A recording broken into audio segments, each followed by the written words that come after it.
Yesterday I made a video about the Super Star Destroyers and the Star Dreadnoughts used by the New Republic. A viewer suggested that I make a similar video about the Super Star Destroyers and the Dreadnoughts used before the formation of the Empire, and today is part 1 of that video. And today we're going to be looking specifically at, again, the good guys. So in this case, we're not looking at the New Republic, though, we're looking at the Republic before it transformed into the Empire. And I was open to including other good guys, like if there were any independent star systems or anything that may have had a dreadnought, but I couldn't find any evidence that that actually existed. In the second part of the series, we're going to look at the dreadnoughts used by the bad guys before the formation of the Empire. So for example, the Confederacy of Independent Systems had a subjugator class ship, which was basically would classify as a dreadnought.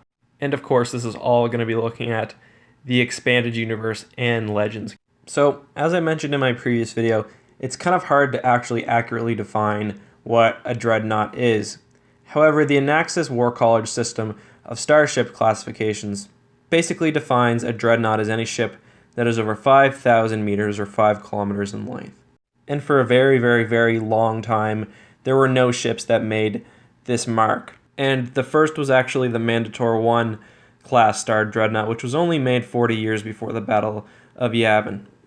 And I'm going to come back to this ship in a second because it's really going to dominate our discussion here, but there are a couple of other ships that I think are worth mentioning, although they don't technically meet the classification standard. So, as I mentioned earlier, there weren't a lot of dreadnoughts for a very long time, and actually there weren't any, and this is because the technology just wasn't there, and for a long time, the Republic kind of had sole control over the galaxy. They weren't really tested, so there was no need for larger battleships. And the first thing that really kind of changed this was an attack by the Kumari Empire. And specifically, their Cal-class battleship was one of the first really huge ships. I mean, it only came in at 3,000 meters or 3 kilometers, but I mean, that was still quite a bit bigger than anything else at the time. And I mean, being that this was 10,000 years before the Battle of Yavin, it was quite revolutionary. And this Cal-class battleship was basically the last of and the most impressive of their Kumari battleship line. So at around 4,000 years before the Battle of Yavin, there was also the Republic command ship type of battle cruiser. An example of this would be the Reliance I. And we don't really know a whole lot else about this ship. Like, we don't know the exact length, so whether it would have actually fallen into that dreadnought class. But we do know that it was several kilometers long and bigger than really anything else at the time, so I think that makes it worth mentioning. And about 3,000 years before the Battle of Yavin, the Republic Navy also had a Super Dreadnought class. However, if we look at ship naming conventions, particularly, thousands of years before the Battle of Yavin, their idea of a dreadnought is different than what we would consider a dreadnought. So, for example, ships that are, 1,000 kilometers or long or less are often called dreadnoughts, although they may not actually be one for modern standards. Anyway, there's a lot we don't know about these thousands of years, so it could be that there's something else snuck in there that either hasn't really been fleshed out or that I missed. But that more or less brings us to the Mandator line of ships, and as I mentioned, this was the first ship to actually get the technical classification of a dreadnought. And there were 2 versions of the ship made by the Republic, and then a third made by the Empire afterwards. We're just going to focus on the first 2 for this video. And the first was, of course, the Mandator I, and as I mentioned, it was made 40 years before the Battle of Yavin, and it was 8 kilometers long, so quite a jump over everything else that had come previously.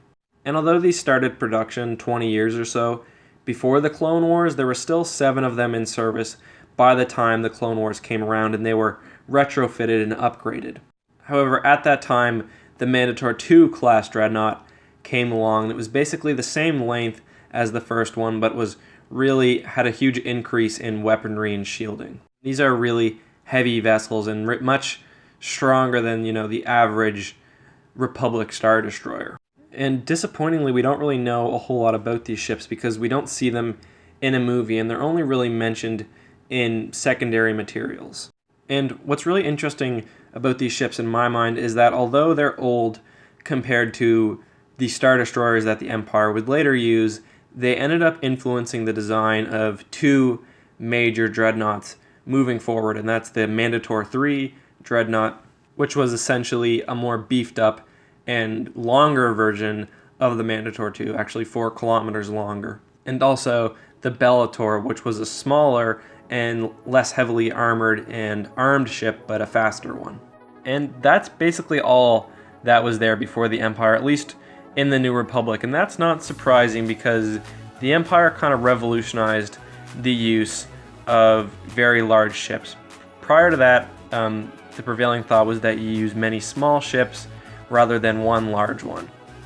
The Empire often preferred to do the opposite, and whether that was smart is probably up for debate, but that's what they did.